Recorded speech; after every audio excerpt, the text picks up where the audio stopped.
같이 읽겠습니다. 너희에게 성령을 주시고 너희 가운데서 능력을 행하시는 이의 일이 율법의 행위에서냐 혹은 듣고 믿음에서냐.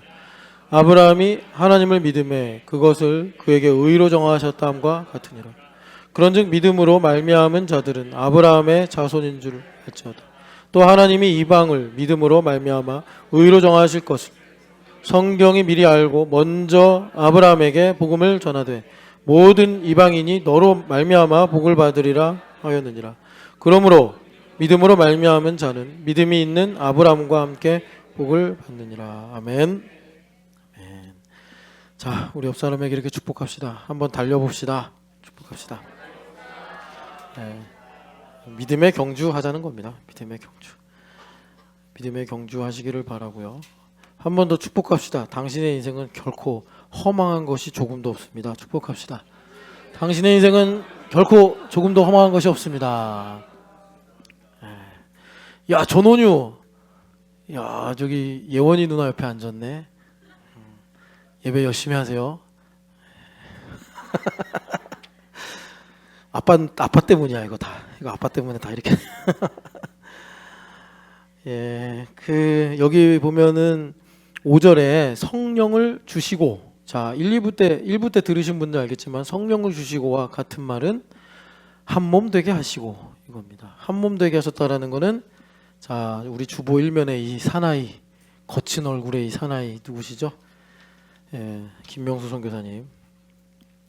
뭐 다시 말씀 안 드리겠습니다. 이분이 어떻게 그 가족이란 말을 이렇게 입에 달고 살게 되셨는지 저도 사실은 죄송해서 잘 여쭤보지 못해요. 그 일이 어떤 일이고 왜 그렇게 됐는지. 근데 그걸 그렇게 갑자기 말씀하셔서 너무나 저도 참 뭐라 그럴까요? 감격스럽다고 말하기만은 부족하고 참 송구하고 죄송하면서도 너무 고귀하고 이런 느낌을 받았습니다. 얼마나 눈에 밟힐까요? 그죠? 그러면서 우리에게 와서, 저는 사실 좀 그랬어요. 히로시마 교회 2번째 방문했을 때 가족입니다 그러는데 솔직히 속으로 맨날 말로만 가족이라고 그래. 이런 생각이 좀 있었어요. 뭐 하자고 그러면 맨날 뭐 기도해본다 그러고 막 너무 소심하셔서 우리 선교사님이.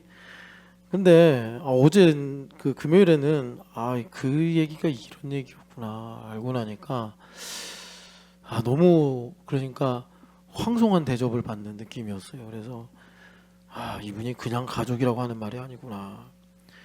예, 그래서 여러분들이 어떻게 느낄지 모르지만 김명수 선교사님의 얼굴을 전면으로 이렇게 우리가 기억하자고 하나님께서 보내셨으니까요. 그러면 우리가 어떻게 가족이 되느냐? 여러분들이 복음을 잘 알아서, 이제 우리가 복음을 알고 살아가면 복음적이다 이렇게 말하잖아요. 복음적이다. 뭐 우리가 직장에서 일하는 것도 복음적이다. 또 우리가 뭐 예배하는 것도 복음적이다 이렇게 말할 수 있는데, 그 복음적이다 어떻게 하면 가족이 되지? 이 복음적인 답은 뭐냐면 우리 여기 이세미가 있잖아요. 이세미를 하나님의 가족이라고 끝까지 그러니까 단정을 내리지 않고, 그게 내가 가족이 되는 방법입니다.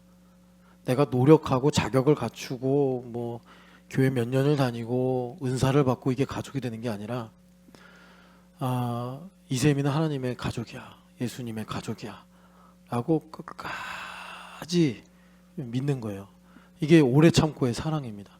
그러면 내가 받는 복은 뭐냐? 내가 예수님의 가족이 되는 거예요.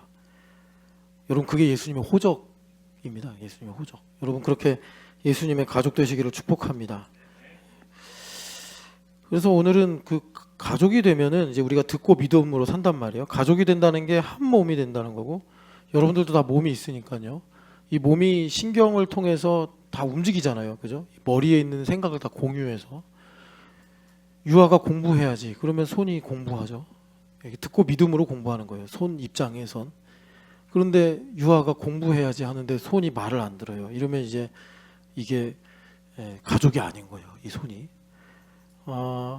그러니까 우리가 듣고 믿음으로 가는 게 가족이 되는 건데, 오늘 그 설교 제목의 큰 주제가 다른 복음이잖아요. 갈라디아서에서 이 다른 복음의 문제를 매우 심각하게 다루는데, 그러니까 들으면 안 믿어지는 게, 자, 안 들리는 것도 있겠고, 들었는데 안 믿어지는 것도 있겠고, 일단은 들으면 믿어지면 그건 이제 생명이 있는 겁니다. 근데 들었는데 안 믿어지거나 아무리 말해도 안 들려요. 그러면 이게 다른 복음입니다.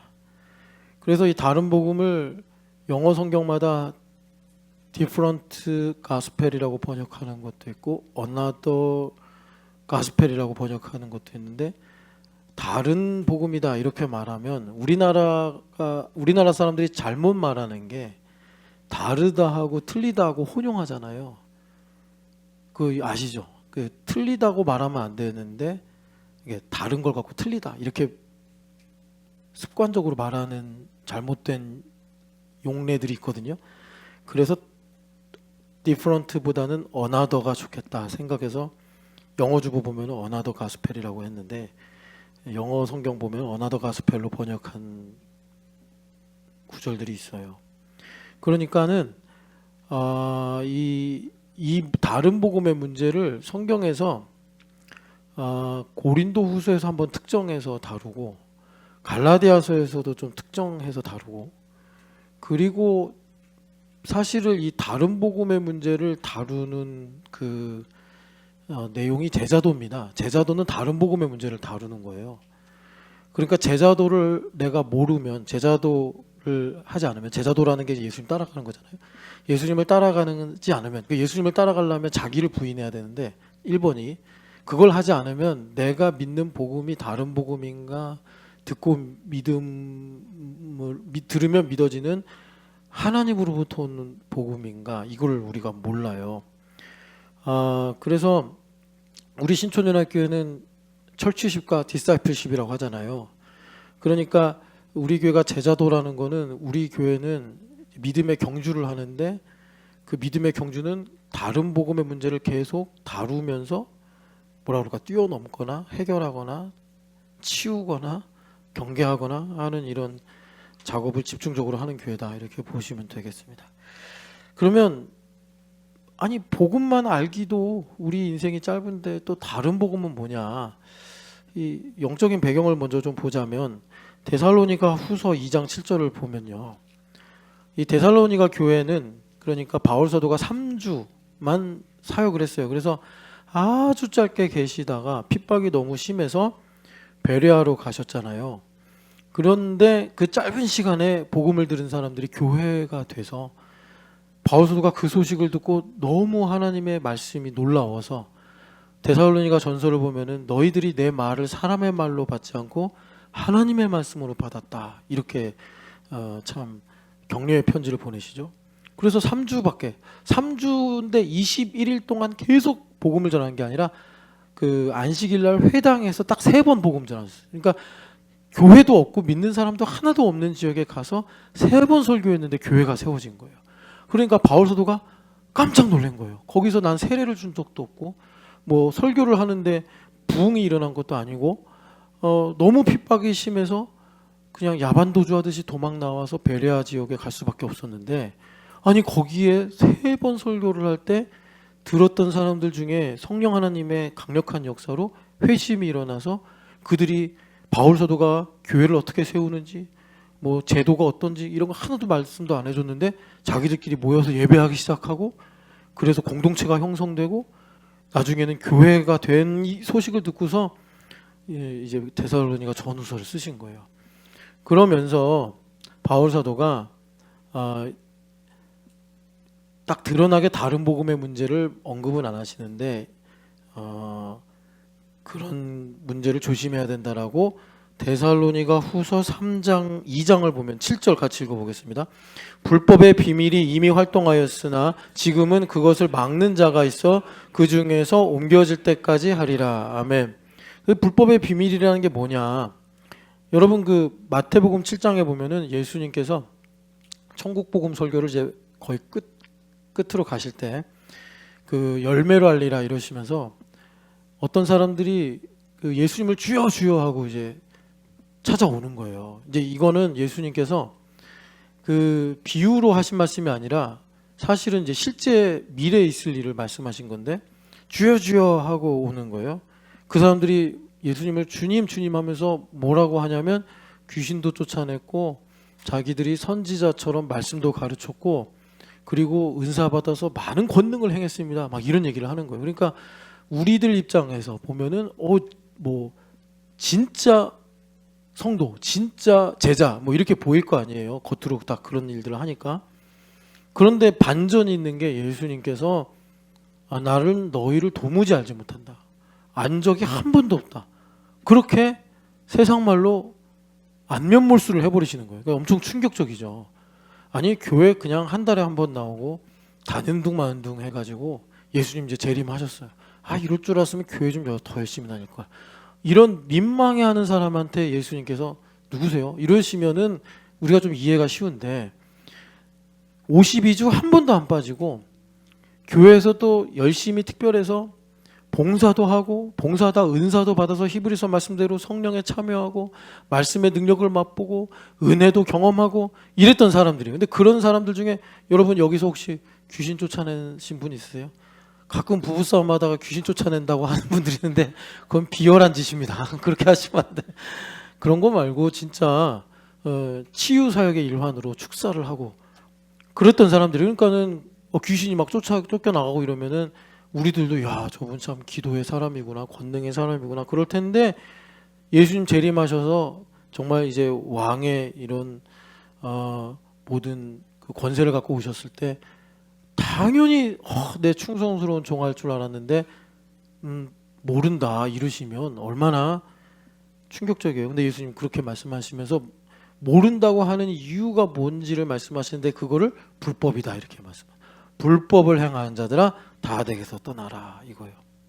그러니까 이제 불법이 뭔지를 말씀을 드리면 성경의 불법은 나로 사는 것밖에 불법이 없어요. 예수님으로 사는 게 합법이고 나로 사는 게 불법이에요. 근데 세상은 예수님 안 계시니까 세상은 예수님 모르니까 거긴 불법 천지야. 그러니까는 그걸 갖고서 뭐 시비를 걸 필요가 없는데 교회는 예수님의 몸이잖아요. 예수님의 몸 된 교회에서 내가 합법적으로 살아야 되는데 나의 힘으로 살아. 내 거라고 살아. 그러니까 그런 예가 뭐냐면 제가 목회를 열심히 해요. 설교도 열심히 하고 뭐 봉사도 열심히 하고 신방도 열심히 하고 막 그랬어요. 그런데 내 속에 그렇게 열심히 한 동기가 뭐 성공을 위한 거라든지 나의 어떤 생각을 입증하려고 하는 것이라든지 이런 거예요. 근데 그거를 들키면 창피하잖아요.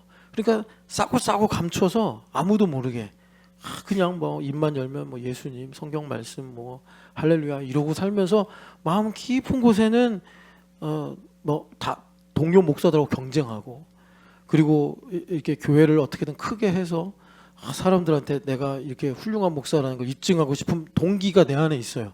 그러면 불법이 되는 거예요. 그런데 중간에 그걸 내가 회개하고 깨달으면 그나마 다행인데 이걸 모르고 주변에서 계속 훌륭한 목사님입니다. 목사님 설교 너무 뭐 은혜롭습니다. 목사님 같은 분이 없습니다. 막 이런 뭐라 그럴까 친위대라고 해야 되나? 하여튼 그런 분들만 주변에 있어.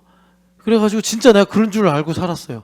그런데 예수님 딱 오셨는데 저보고 너 누구세요? 이러시면은 정말 그때는 돌이킬 수가 없는 거예요. 시간 다 끝났으니까. 이게 불법이라. 그래서 제자도는 그런 것들을 드러내시는 거예요.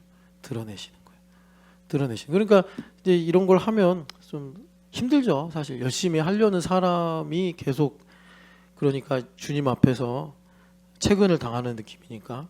그래서 이 불법의 비밀을 주님께서 막고 있다는 건 뭐냐면 그 위에 3절을 보면은 불법의 사람 곧 멸망의 아들이 나타나기 전에 그러니까 분명히 말세 지말에는 예수님 오시기 직전에는 적그리스도가 분명히 나타나겠는데 여하튼간에 아직 그러지 않도록 하나님의 경륜으로 막고 계시다는 거예요.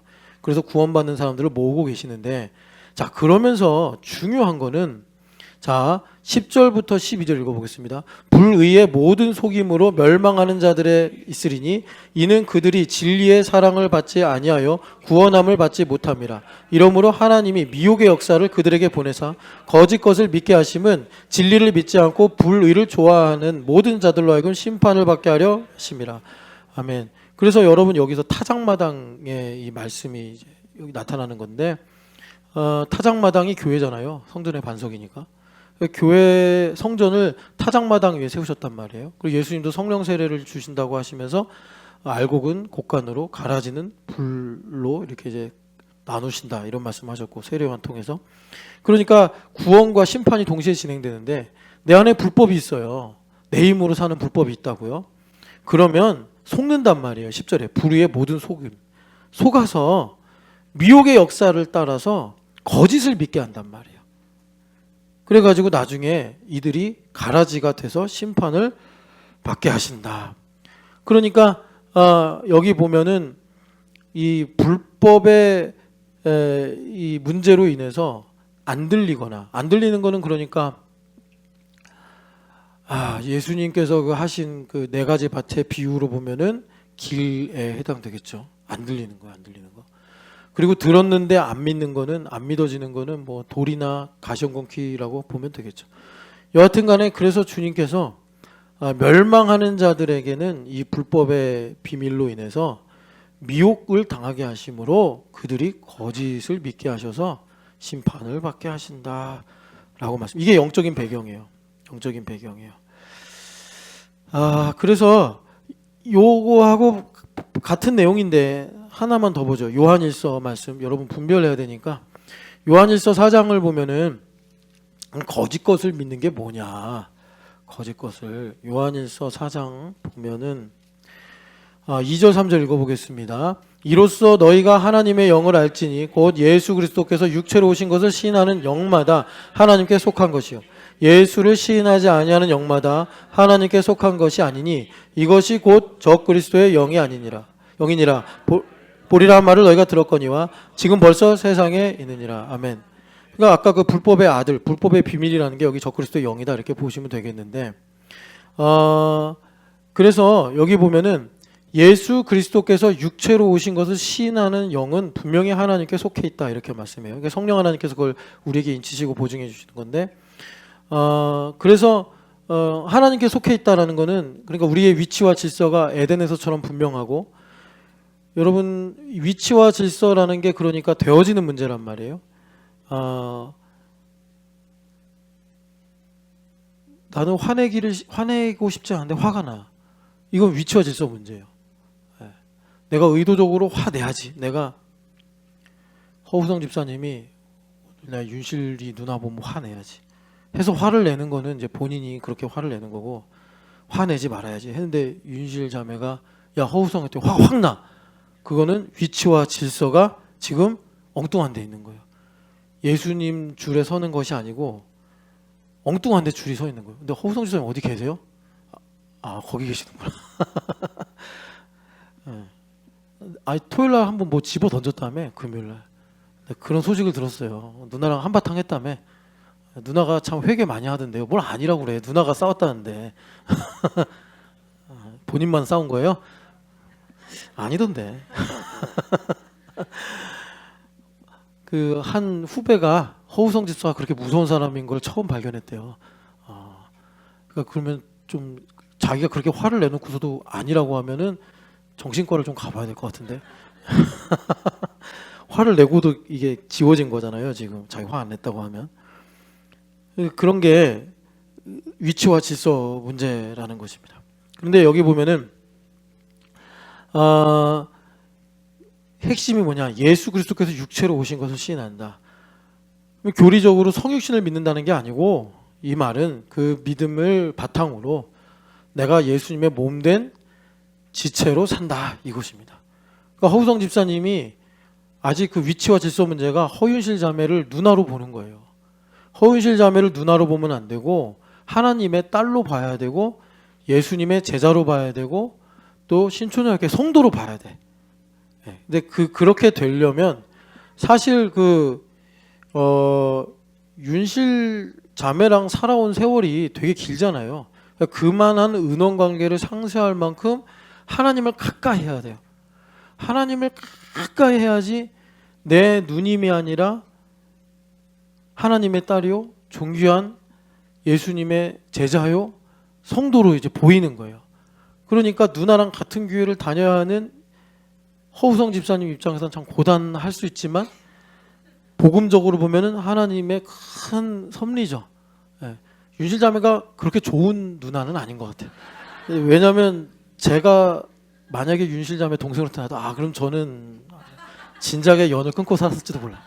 근데 허우성 집사님 그나마 선하니까 마음이 그래도 누나랑 같은 교회 다니는 거지. 아유, 허현실자매 보통 아니에요. 자, 그래서 그렇게 주님께서 허우성 집사님한테 그렇게 주님과 가까운 위치와 질서의 문제를 요구하신다. 그래서 6절 같이 읽어보겠습니다. 우리는 하나님께 속하였으니 하나님을 아는 자는 우리의 말을 듣고 하나님께 속하지 아니하는 자는 우리의 말을 듣지 아니하나니 진리의 영과 비옥의 영으로 아느니라. 아멘. 예, 그래요. 그래서 여러분 위치와 질서가 분명하면 들으면 믿어진다. 우리의 말을 듣는다. 그런데 소속이 분명하지 않으면 위치와 질서, 줄을 딴 데가 서 있거나 엉뚱한 위치 가운데 있으면 말이 안 들린다. 그런데 그 배경은 뭐냐? 진리의 영이냐 미혹의 영이냐에 의해 결정되는 것이다 라고 다른 복음의 영적인 배경을 이렇게 이제 말씀하시는 거예요. 자, 그러면 실제를 우리가 좀 보겠습니다. 실제를 보면요, 어떤 거냐? 갈라디아서 3장으로 다시 한번 가보세요. 갈라디아서 3장으로 가면 3장 1절 말씀. 어리석도다 갈라디아 사람들아, 예수 그리스도께서 십자가에 못 박히신 것이 너희 눈앞에 밝히 보이거늘 누가 너희를 꾀더냐. 아멘. 그러니까 십자가에 못 박히신 예수님께서 우리 눈에 밝히 보이신다는 건 뭐냐면 갈라디아서 2장 19절이 너희 마음에 생생하게 살아있지 않냐. 2장 19절 여러분 잘 아시죠? 그 위에 바로 있네요.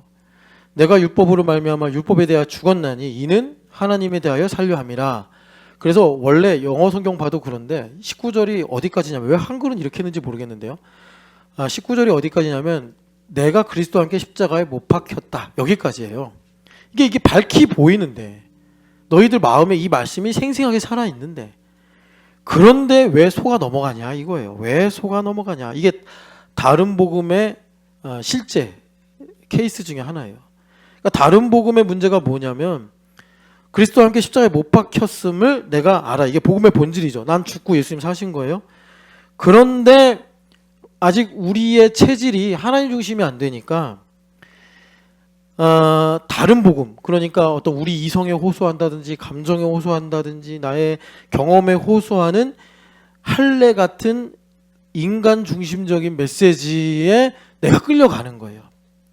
원수마귀가 그런 말로 나를 미혹하면 정죄를 받거나 내가 그런 생각에 동화돼 버리는 거예요. 그래서 다른 복음의 실제적인 현상이 뭐냐? 이 복음의 본질 문제인데, 복음의 시작이 뭐예요? 나는 죽고 예수님 사시는 거 아니에요? 그러면 내가 예수님의 이름으로 반응을 해야 되는 거 아닙니까? 그런데 여러분, 이게 초월적이기도 하고 근본적으로 하나님 중심이기 때문에 나에게 잘 이해가 되거나 쉽게 나에게 이렇게 소화가 안 돼요. 오히려 나에게 금방 이해가 되고 되게 이해가 잘 되고 그냥 자석처럼 확 끌려가는 건 뭐냐면 나의 경험이나 나의 지식에 호소를 하는 인간 중심적인 메시지. 그러니까 갈라디아 교인들이 예수님을 믿었는데 여기에는 자세하게 나오지 않지만 계속 죄를 짓는 문제가 나와요. 정죄를 받든지 계속 우상 숭배하든지 이런 문제가 나와. 그럼 이런 문제를 어떻게 해결해야 되지? 라고 할 때 바울 사도가 제시하는 건 뭐냐면 갈라디아서 5장 보세요. 갈라디아서 5장을 보면은 5장 5절 6절 5장 5절 읽어보겠습니다. 우리가 성령으로 믿음을 따라 의의 소망을 기다리노니 6절 그리스도 예수 안에서 할례나 무할례나 효력이 없으되 사랑으로서 역사하는 믿음뿐이니라. 그러니까 이걸로 그 문제를 해결해야 되거든요. 믿음을 따라 의의 소망, 이걸 빌립보서에서는 부르심의 소망이라고 그러는데 그 소망을 향하여서 사랑으로 역사하는 믿음, 그 사랑으로 역사하는 믿음을 7절에 다름질이다 이렇게 말해요. 그래서 믿음의 경주를 계속해서 원래 갈라디아 교인들이 듣고 믿음으로 시작을 한 것처럼 듣고 믿음으로 끝까지 가야 되는데 이거는 이해가 잘 안 되는 거예요. 이걸로 하면은 계속 갈등이 생기고 충돌이 생기고 혼란스러운 것 같고 복잡한 것 같고 예수님께서 그 예수님의 살과 피를 먹고 마셔라 했을 때 유대인들이 이 말씀 너무나 듣기 어렵다 이런 식으로 반응하듯이 막 마음이 굳어지는 거예요.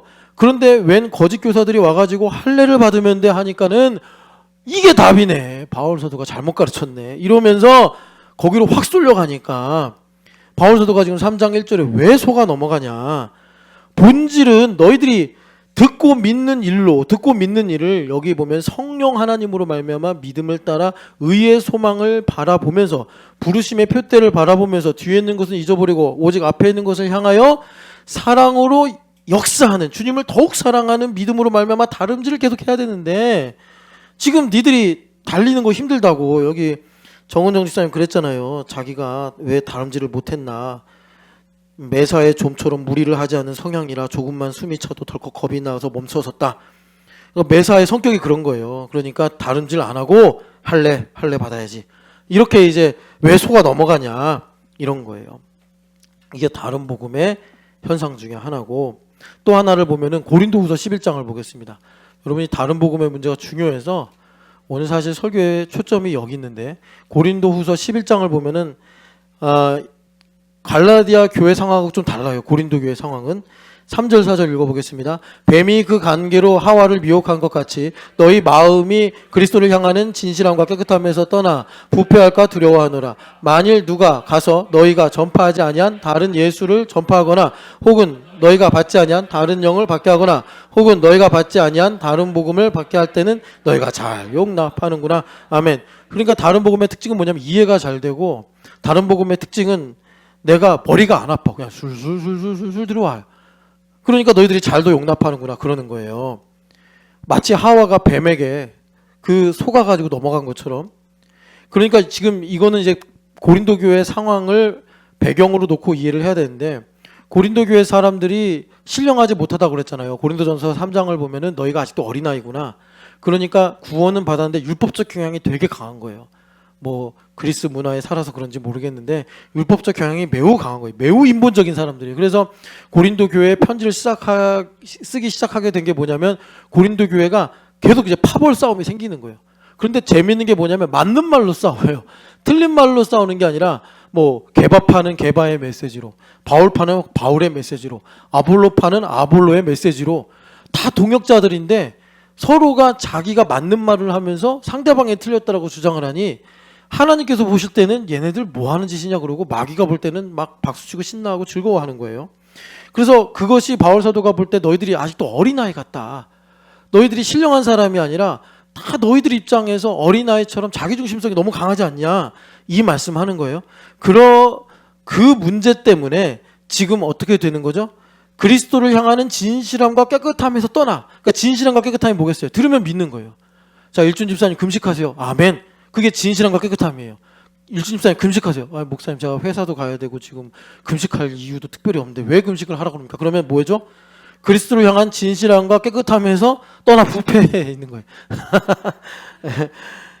근데 제가 뜬금없이 뭐 아무 이유 없이 벌 주듯이 금식하세요 이러지는 않겠죠. 여하튼간에 들으면 믿어지는 게 진실함과 깨끗함인데 지금 이 뱀이 뭐라고 이간질을 했는지 마음이 그 부패해가지고 들으면 안 믿어지는 거예요. 들으면 뭔가 거부감이 생기고 들으면 또 나 들으라고 하네. 또 이런 생각이 들고 이래가지고 들리는 게 안 되는 거예요. 그래서 바울 사도가 그게 왜 그런 거냐면 다른 영, 다른 예수, 다른 복음 있는 거예요. 자, 제가 엄태우잖아요. 엄태우 머리, 엄태우 손, 엄태우 머리, 엄태우 발이에요. 그러면 엄태우 발과 엄태우 손은 엄태우 머리의 말을 들어야 되잖아요. 예수님 머리면 예수님 손, 예수님 발이 돼야 되는데 다른 머리의 말을 듣는 거예요. 예. 예수님 몸에 붙어 있으면서 이게 지금 4절의 말씀이라는 거예요. 근데 그 원인이 뭐라고요?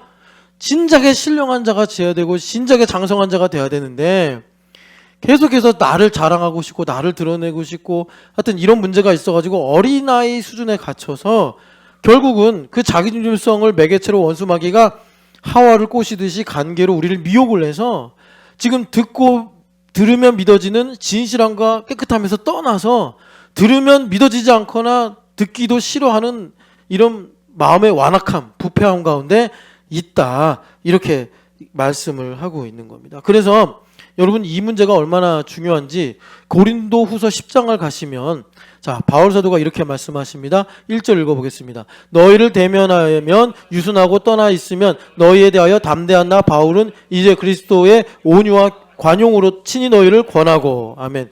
이 문제 때문에 고린도 교회 사람들이 바울을 막 무시하는 거예요. 바울 사도가 대면하면 친절하게 해.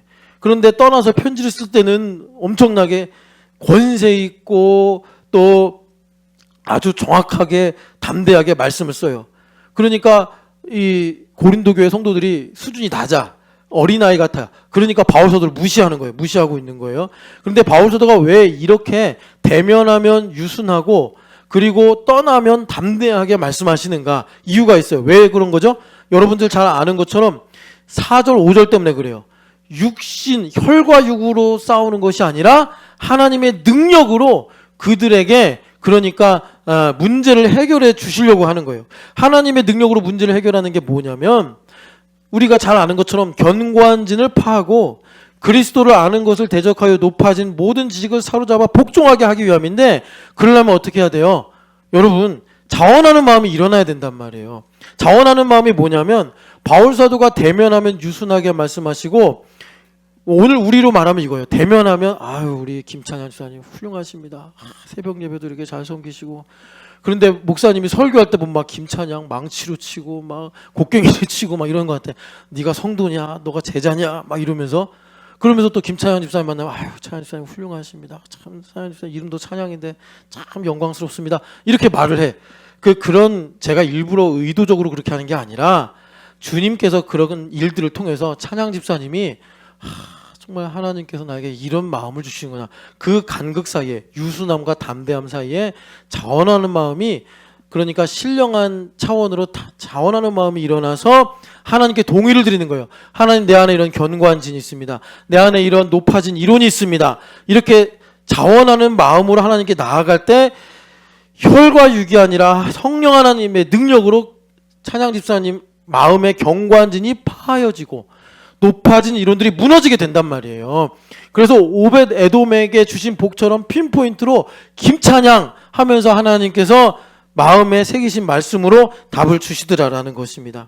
그래서 바울 사도가 왜 대면하면 유순하게 말씀하시고 떠나서는 담대하게 말씀하시냐면 그리스도의 온유와 관용으로 대했다. 성령 하나님께서 역사하셔서 너희들이 깊은 자신에 대해서 성찰을 해가지고 자원하는 마음이 일어나서 하나님 주님의 뜻이 이것인 줄 믿습니다라고 말할 때 그들의 어린아이 같은 성정, 견고한 진과 높아진 이론을 파하여서 자원하여 하나님 앞에 자신을 드리도록 하게 하시려고 하는 것이더라. 그래서 다른 복음의 문제는 여러분 다시 11장 4절 말씀 보면 다른 영, 다른 복음, 다른 예수라고 하잖아요. 무슨 말이에요? 그러니까 영적 분별력을 갖는 거예요. 영적 분별력을 가져서 다른 복음이 내 안에 들어오면 영적 분별력이 없는 거예요. 이게 도대체 내 어디서 오는 생각인지 성령 하나님 주시는 생각인지 이게 원수마귀가 나한테 지금 하와를 꼬시던 뱀처럼 간계로 주는 생각인지 분별을 못하니까 어지러운 거예요. 아이고 어지러워 삥삥 도네 막 이러는 거예요. 그래서 이 다른 복음의 문제가 들어오면 분별이 안 된다고. 다른 복음이 아니라 우리가 듣고 믿어지는 김명수 선교사님이 주신 그 처치십 가족의 복음으로 가면은 아니 왜 여기 좀 열심히 쓰는 애가 누구냐? 규아구나. 규아가 아버지 목소리를 못 들으겠어요? 여기 블라인드 쳐놓고 김진춘 목사님, 뭐 강성모 집사님, 뭐 이만희 집사님, 양희만 집사님 모셔놓고 우리 한 번씩 양규아 불러보세요. 그러면 모를 것 같아, 알 것 같아? 당연히 알죠. 당연히 알아. 그게 가족이에요, 가족. 주님께서 그렇게 우리에게 듣고 믿음의 은혜를 주시는 건데 우리가 그러니까 다른 복음이 들어가 버리면 이 분별이 안 되는 거예요. 분별이 안 돼서 이게 하나님의 음성인가, 내 생각인가, 원수마귀 관계인가 구별이 안 되더라라는 거예요. 그래서 바울 사도가 자원하는 마음을 일으키셔서 우리로 견고한 진과 높아진 이론을 파하게 하심으로 영적인 분별력을 가지게 하신다. 다른 또 사례를 볼게요. 디모데전서 1장을 보시면 그 제자도는 다른 복음의 문제를 다루는 거라고 그랬어요. 우리 안에 다른 복음이 다 있습니다. 다른 복음이 다 있는 건데 1장 3절 4절 읽어보겠습니다. 내가 마게도냐로 갈 때 너를 권하여 에베소에 머물라고 한 것은 어떤 사람들을 명하여 다른 교훈을 가르치지 말며 신화와 끝없는 족보에 몰두하지 말게 하려 함이라. 이런 것은 믿음 안에 있는 하나님의 경륜을 이름보다 도리어 변론을 내는 것이라. 아멘. 그러니까 하나님의 경륜을 이룬다면 듣고 믿음으로 충성스러운 청지기가 되는 건데 도리어 변론을 내는 것이라. 내가 들으면 믿어지는 게 아니라 들으면 굳어지고 들으면 딴 길로 가는 변론을 만드는데 그게 왜 그런 거냐면 다른 교훈이 아니라 바른 교훈을 가르쳐야 되는데 기름 부음이 있어야 되는데 지금 디모데 에베소 지역에 이상한 거짓 선생들이 와가지고 사람들의 귀를 혹하게 만드는 신화와 끝없는 족보에 몰두를 하게 돼서 이 다른 복음이 믹스가 돼가지고 지금 5절의 말씀처럼 청결한 마음과 선한 양심과 거짓 없는 믿음에서 나오는 사랑, 이 하나님의 사랑이 아니라 인본적인 사랑, 인본적인 열심들로 이 디모데가 있는 에베소 교회를 호도하는 것을 막으려고 지금 디모데를 세웠다라는 거예요. 그래서 디모데 후서 1장을 보세요. 디모데 후서를 보면은 다른 복음이 들어가면 어떻게 되느냐. 7절 말씀 읽어보겠습니다. 하나님이 우리에게 주신 것은 두려워하는 마음이 아니요 오직 능력과 사랑과 절제하는 마음이니. 아멘. 그러니까 다른 복음이 들어가면 고난을 부끄러워해요. 8절에 보면은 고난을 부끄러워하지 말고. 여러분 예수님 믿는 사람들 중에 고난을 부끄러워하는 사람들이 있습니다. 고난을 부끄러워해서 과거의 고난도 해석이 안 되고 앞으로 살아갈 때도 고난이 두렵고. 그런데 예수님 믿는 사람들은 고난을 두려워하는 존재가 아니에요. 동물로 비교하면 사자예요. 사자가 하이에나를 무서워하면 되겠습니까?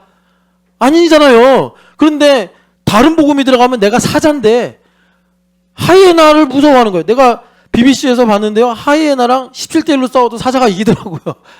근데 하이에나 하나가 와가지고 막 컹컹컹 거리는데 사자인 내가 무서워가지고 아유 부끄러워, 고난을 부끄러워한단 말이에요. 뭐 때문에? 다른 복음의 문제가 들어가서. 그래서 여기도 두려워하는 게 영어 성경 보면 티미디티라고 위축되는 거. 다른 복음이 들어가면 내가 고난을 부끄러워한다는 거, 예수님을 부끄러워한다는 거예요. 그래서 주님께서 다른 복음이 아니요 듣고 믿어지는 복음으로 우리에게 생명을 주시면 우리에게 부어주시는 것은 능력과 사랑과 절제. 이 절제는 그러니까 나를 컨트롤하는 절제라기보다 프루던스라고 말씀드렸어요. 미래를 위해서 지혜롭게 결정하는 것. 그래서 우리로 고난을 부끄러워하지 않고 우리가 담대하게 복음으로 하나님의 능력을 따라 살아가도록 한다. 이것입니다.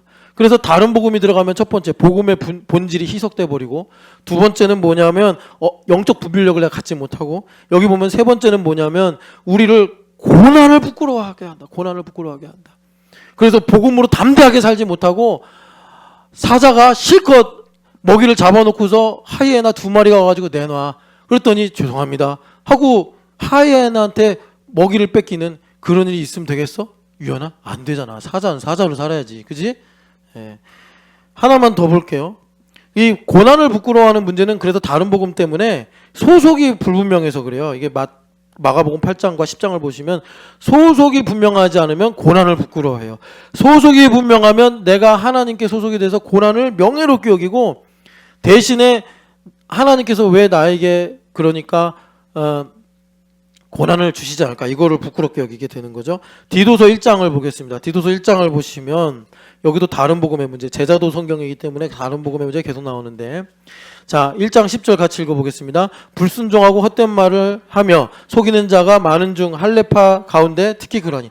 아까 전에 갈라디아 교회를 어지럽게 만든 할레파가 여기도 등장하는데, 그러니까는 여러분이 이 할레파가 예전에 제가 그 90년도에 대학을 다니면서 그때는 대한민국의 비전 복음이 유행을 했습니다. 그래서 뭐 책만 써도 비전이니 설교만 해도 비전이니 그랬는데, 뭐 정확하게 여기까지가 그 인본적인 복음이고 여기서부터는 신본적인 복음입니다, 이렇게 말은 못 하겠는데, 그렇게 인간의 이성이나 시대의 트렌드를 따라서 복음을 더 쉽게 전하려고 접촉점을 찾아 메시지를 전하다 보면 할레파가 될 수 있는 거예요. 그러면 그런 복음을 많이 섭취를 하면은 속이는 자가 된단 말이에요. 그래서 어떻게 되느냐, 13절 14절 읽어보겠습니다. 이 증언이 참되도다. 그러므로 내가 그들을 엄히 꾸짖으라. 이는 그들로 하여금 믿음을 온전하게 하고 유대인의 허탄한 이야기와 진리를 배반하는 사람들의 명령을 따르지 않게 하려 함이라. 깨끗한 자들에게는 모든 것이 깨끗하나 더럽고 믿지 아니하는 자들에게는 아무것도 깨끗한 것이 없고 오직 그들의 마음과 양심이 더러운지라. 아멘. 그래서 여기 보면은 다른 복음이 들어가면 그렇게 다른 복음의 얘기가 14절에 유대인의 허탄한 이야기와 진리를 배반하는 사람들의 명령이란 말이에요. 이 다른 복음이 들어가면 어떻게 된다고요? 마음과 양심이 더러워져서, 마음과 양심이 더러워진다는 것은 살아계신 하나님을 섬기는 하나님의 음성을 들을 때 믿어지지가 않는다는 거예요. 오히려 반감이 생긴다는 거예요. 그게 지금 여기 디도에게 말씀하시는 바울 사도의 말씀 뜻이에요. 그러니까는 마음과 양심이 거룩하면 들으면 아멘이 된단 말이에요. 성령 하나님으로 충만하면. 다른 복음이 들어가면 양심이 더러운지라. 그래서 여기 보면은 깨끗한 자들에게는 모든 것이 깨끗하나 마음과 양심이 더러운 사람들은 음성을 듣지 못하니까 깨끗한 것이 없고 오히려 이제 네거티브하고 되게 비관적이 된다는 거예요. 그 김명수 선교사님의 여정을 들을 때 한성남 선교사님이 얘기해 주셨는데 그 두 분이 원래 그 속하신 연합회가 있었다고 그래요. 그 연합회에 큰 문제가 생겼을 때 김명수 선교사님이 확실히 듣고 믿음이 분명하니까 절대로 목사라고 부르지 마라. 사건이란 이름도 쓰지 마라. 목사님이라고 붙여라. 뭐 여러분 그냥 당사자가 없을 때 이럴 수도 있잖아요. 아, 그 엄태호 목사가 성격 되게 안 좋네. 이럴 수 있잖아요. 근데 김명수 선교사님이 듣고 믿음이 있으니까 여보, 아무리 그래도 엄태호 목사가 뭐야. 엄태호 목사님이라고 불러야지. 이렇게 깨끗한 자들에게는 모든 것이 깨끗하나 거기에도 하나님의 음성이 있다는 거예요. 근데 믿지 아니하는 자들에게는 아무것도 깨끗한 것이 없고 오직 그들의 마음에 굳어지고 부패한 것들이 드러나게 된다. 이게 다른 복음의 문제 때문에 들리지 않는 얘기들아라는 것입니다. 그래서 여러분 이 다른 복음은 뭐냐? 다른 복음은 지금 여러 가지 상황적으로 봤는데 핵심은 그거예요. 내 힘으로 살려고 하는 자기중심성의 문제고 이것을 제자도는 자기를 부인하고라는 그러니까 길로 인해서 드러내는 거예요. 자기를 부인하고가 뭐라고요? 부자 청년에게 예수님께서 말씀하셨던 너에게 부족한 것 한 가지가 있으니 그게 자기 부인이에요. 자기 부인. 그러니까 자기 부인은 우리 애들식으로 말하면 얘네들이 하기 제일 싫어하는 하나. 뭐 성원이 같은 경우 성원이가 요래요. 되게 재밌는 습관이 있는데 요래요. 이렇게 긴장했다 입이 마르나 봐요. 이러고 한번 주위를 봐요. 아, 엄목사 없지. 그러면 김치를 안 담으려고 그래. 그런데 꼭 그럴 때마다 제가 뒤에 있었는데 못 보더라고. 왜 김치 안 담아? 그러면 아, 예. 소리에 김치를 막 담아요. 그런 게 신성원의 자기 부인이에요. 자기 부인. 신성현은요 절대 인사를 안 해. 그럼 제가 가요. 엉덩이가 발로 뻥 차고 인사 왜 안 해? 그럼 기분 나쁘죠. 에이, 인사 더 안 하려고 그래. 그럼 결국 한 대 맞고 이제 울면서 인사를 하게 돼. 그게 신성현의 자기 부인이에요. 정말 하기 싫어하더라고 인사를. 예. 신성원은 김치를 먹기 싫어하고 전현우는 교회에서 자는 걸 싫어하고. 근데 이번에 잘 잤지. 자기 부인 됐더라. 근데 이제 주님께서 다른 걸 또 이제 보내실 거야. 너에게 부족한 것이 또 한 가지 있다. 전원이야. 그러면서 그게 뭐가 될지는 모르겠는데 여하튼 이것을 주님께서 은혜로 말미암아 나의 삶을 상쇄시키면서 자기 부인이 기쁨이 되도록 옥합을 깨뜨리는 것이 나에게 기쁨이 되도록 상식이 되도록 주님께서 나를 인도하신다라는 거예요. 그래서 자기 부인은 다른 말로 뭐냐면 나 자신에 대한 끊임없는 성찰이에요. 성령 하나님께서. 그래서 여러분 우리가 신앙생활하는 게 두 가지가 있어요. 목표를 주고 끌고 가는 게 있는데 이거는 다분히 율법적이에요. 그래서 정말 여러분 그 백업이 엄청 필요한 거예요. 제가 김 목사님한테 쉽게 하는 거 너 훌륭한 목사가 될 수 있어 이러면서 어떤 목표를 줘요. 뭐 10명 전도해. 뭐 또 성경 이렇게 한번 공부해봐. 이런 식으로 제가 목표를 주고 김 목사님 확 끌어당기면 이해가 쉽고 또 훌륭한 목사가 되고 싶은 마음이 있으니까 자극을 받는단 말이에요. 제가 예를 들어서 김 목사님 3시간 기도해. 그래서 일주일에 한 번씩 검사하고 뭐 이렇게 체크하고 성경 몇 장 읽어서 체크하고 그렇게 가면은 나중에 백업이 엄청 필요하다고. 목표가 나를 끌고 가는 게 아니라 퍼포스 드리븐이 아니라 지저스 드리븐이 돼야 된단 말이에요. 그게 믿음의 경주예요. 끊임없이 김 목사님이 자기를 성찰하는 거예요. 그래서 제가 김 목사님한테 자기 부인으로 계속 얘기하는 건 딱 하나예요. 보미 집사랑 잘 지내? 이거요. 보미 집사랑 잘 얘기를 했어? 그래서 제가 계속 이렇게 질문하니까 김 목사님이 그러는 거예요. 어디서부터 어디까지 얘기를 해야지 전범이랑 얘기를 하는 거냐. 그걸 내가 어떻게 알아? 네가 알아서 해야지. 제가 그렇게 얘기했는데 그게 믿음의 경주예요. 믿음의 경주. 여러분 그렇게 다른 복음에서 듣고 믿음으로 살아가는 은혜가 있기를 축복합니다. 여러분 다른 복음의 케이스 하나만 말씀드릴게요. 제 경험이니까 여러분들도 아마 공유되시는 분이 계실 거예요. 하나님께서 사이클을 주시잖아요. 이렇게 사이클. 그래서 일반적으로는 한 주를 사이클로 주세요. 한 주. 그런데 하나님께서 가까이 하시는 사람한테는 정말 하루라는 사이클을 실감나게 하십니다. 자, 하루라는 사이클로 그러니까 요즘에 우리 교회 사람들이 이제 러닝을 해요. 10km를 뛰는 것을 많이 이제 보편적으로 하는데 일주일이 10km 같은 사람이 있고 하루가 10km 같은 사람이 있어요. 그래서 이런 거예요. 잘 들어보세요. 제가 새벽에 나왔어요. 그러면 이제 설교도 하고 기도도 하잖아요. 주님의 영광을 위해서 오늘도 열심히 살겠습니다. 이렇게 이제 뭐 은혜 받아. 근데 뭐 매일 그러진 그런 건 아니지만 다름질을 하게 되면 저녁이 되면 상당히 곤고해져요. 다름질을 하면. 그러니까 여러분 그 나이키 광고 예전에 한번 칼럼 썼잖아요. Runner is not comfortable. 다름질을 하면 저녁이 됐을 때 이제 우리가 주일이 되는 것처럼 저녁이 됐을 때 곤고해요. 네. 그러니까 여러분들도 10km를 뛰어보시면 알겠지만 어쩔 때는 정말 왜 내 등에 날개가 달렸나 하는 것처럼 가뿐하게 뛸 때도 있지만 어느 날은 진짜 인생 자체가 고통이다 하는 마음으로 겨우 뛸 때도 있어요. 그리고 not comfortable이라니까요. 그런 경우가 훨씬 더 많아요. 무슨 말이냐.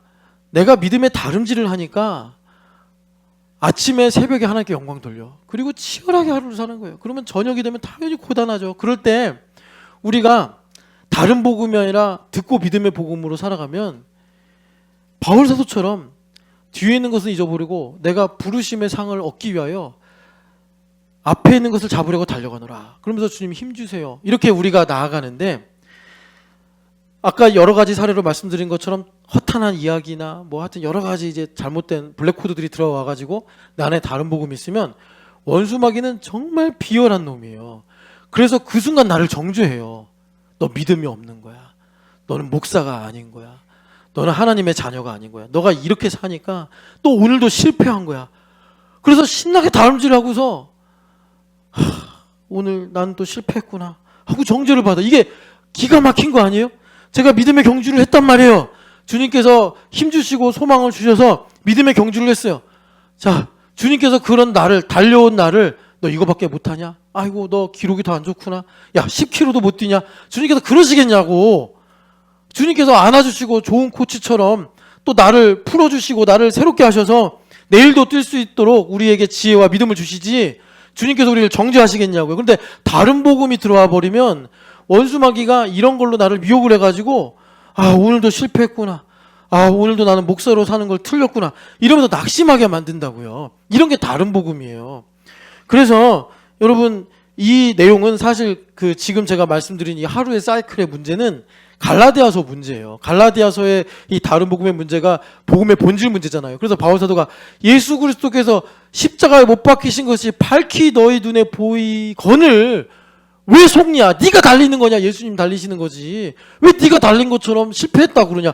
예수님의 경주에 실패가 있겠냐? 뭐 그런 식으로 바울 사도가 우리에게 말씀하실 수 있다라는 것입니다. 여러분 제사도를 통해서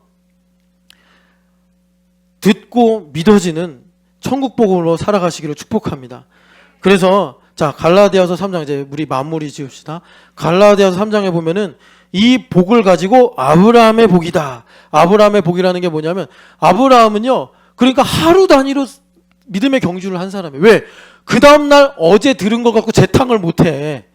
아니 계속해서 어디로 가는지는 모르지만 주님께서 말씀하시는 대로 가야 되는 거 아니에요. 아브라함은. 그런데 아니 어떤 바보가 어제 갔던 길을 다시 갑니까? 주님께서 그렇게 하라고 하면 모를까?